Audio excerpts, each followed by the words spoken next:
Hi guys, welcome to my channel. So good morning. It's like 9 something a.m.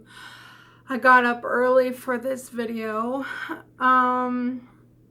So I started a water fast on August 18th.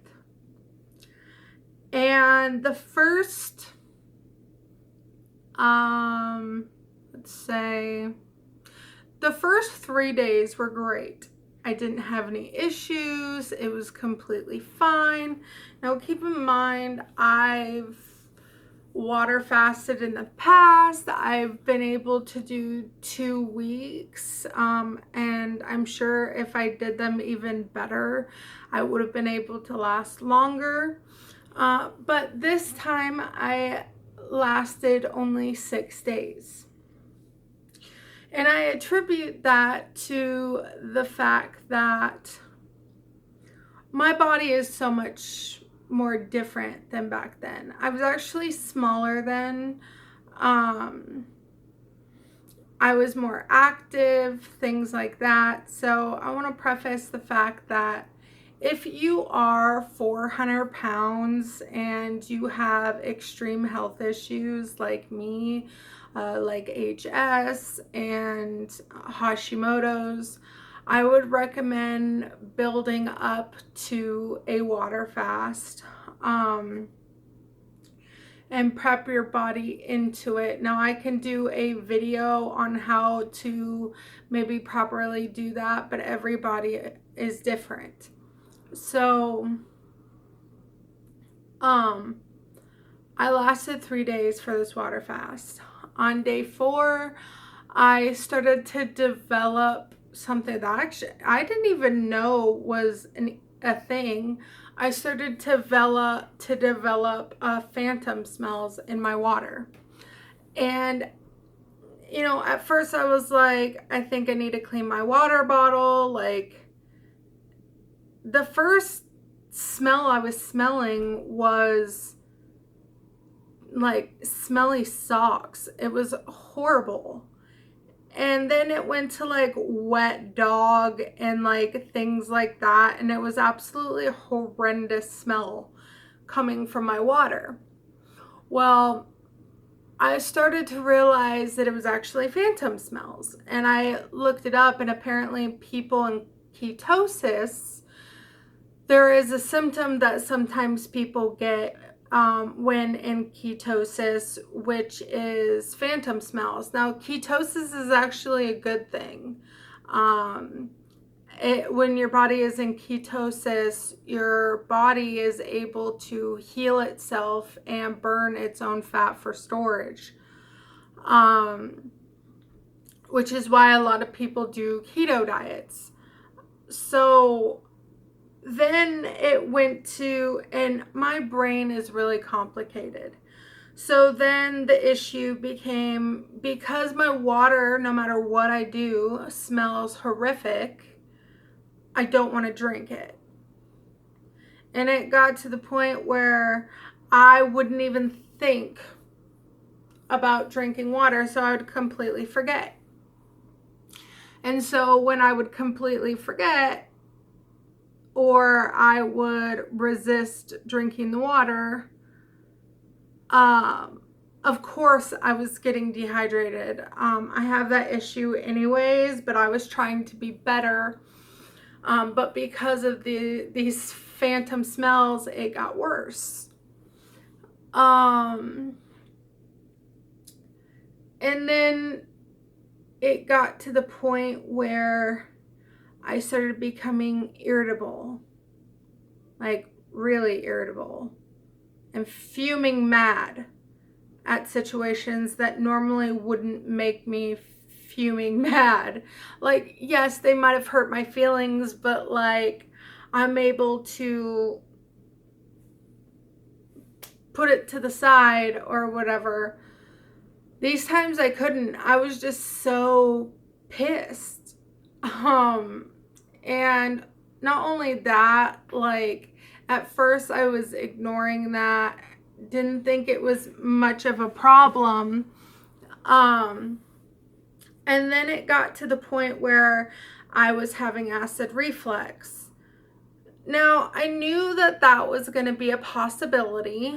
Um, Normal people would have been saying that the acid reflux that I was experiencing was bad. I knew it was coming, so I didn't think much of it. And I was like, whatever, completely normal. I'm not going to worry about it. And then it got to the point where it was really, really bad. Like one morning, I was sitting up in bed and I had this tightening in my chest that was horrid. And I was trying to breathe and I couldn't. And for 30 seconds, at least that's what it felt like, maybe that's how long it was, I couldn't breathe. And I was in so much pain. I couldn't breathe. And I was like, I'm not going to imitate it, but I'm sure you can understand. It felt like someone was squeezing my lungs while pouring hot acid down my throat. It was the worst feeling manageable. And then even after that happened, my chest still hurt and I had to gasp for air. Like it was that bad. And so I was an idiot. I tried to continue my fast because that was on day 5. And all through the day, I was fighting nausea. I was extremely weak. And I tried to keep up my salt intake, but I couldn't keep water down at all. And I mean, I wasn't puking, but I was getting nauseous. So then I dealt with the being really, really irritable and really pissed moment here at the shelter. And I went upstairs to drink some water and I instantly got really sick. And I was thinking about it, everything that had gone wrong in this fast, and that I needed to, of course, I need water to live. So I was like, okay, well, I don't think it's safe anymore for me to try to continue this fast when I can't even keep water down. And it feels like it's trying to kill me sometimes with the suffocating me and make me not being able to breathe. So I decided to break my fast that instant, and I went down and I had some grapes. And yes, I might have been a little stupid. And I had one of those small carton of milks that you normally see at schools. Because I was really thirsty because I couldn't keep water down or anything, but I couldn't have any other liquid. Or at least, that was the type of fast that I was trying to do. Whereas other people could have, they decide that they can have coffee and they can have all these things. Coffee would have made me more dehydrated. So I had to stop my fast on day 6. And, I was trying to push for 7, even after a lot of this happened. But I knew it wasn't safe for me, so I stopped the fast. I know that before I started, I wanted it to be a longer term fast, not just 7 days. because I knew I needed it and I knew I needed to heal and things like that. But my body wouldn't let me. So now I have to do alternative ways of trying to do that. I know that my body can handle 3 days of fasting. So what I'm thinking is doing, I think there's a new thing out there called rollover fasts, where some people do rollover fast for like 72 hours or something. I know my body can handle the 3 days without no issue.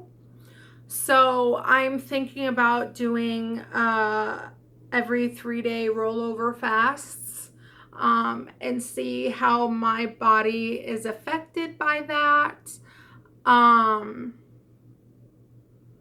I've also seen some people do healthy volume eating that maybe I can try. I just have to figure out how to do that on my budget, because it's like mostly vegetables or whatever. So I gotta figure that out. So really, I need to start prioritizing my health, which is what I'm trying to do. I know that I need to fix my sleep schedule. There is also a study that also says that the amount of sleep you get is extremely important for your health.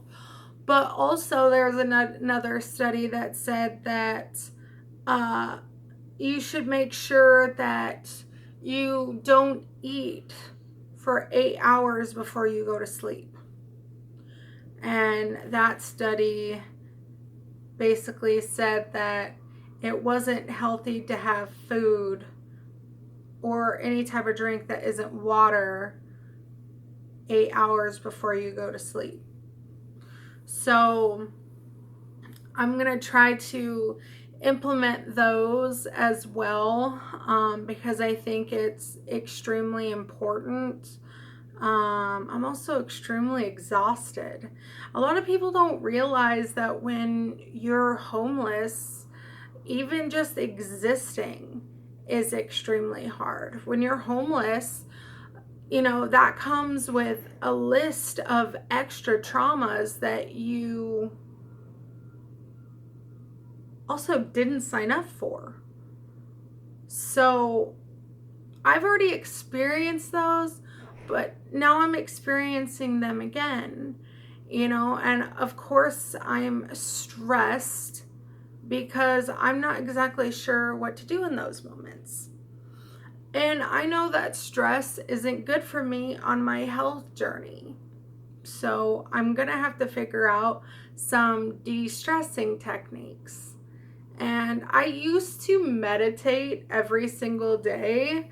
And I need to start doing that again, of course. Yeah. So that is my health update for today. And I know it wasn't very long. Some people might say this is long, but normally I do longer form videos. But if there's anything that you want me to touch base on, let me know. I will be very open to doing a video about it.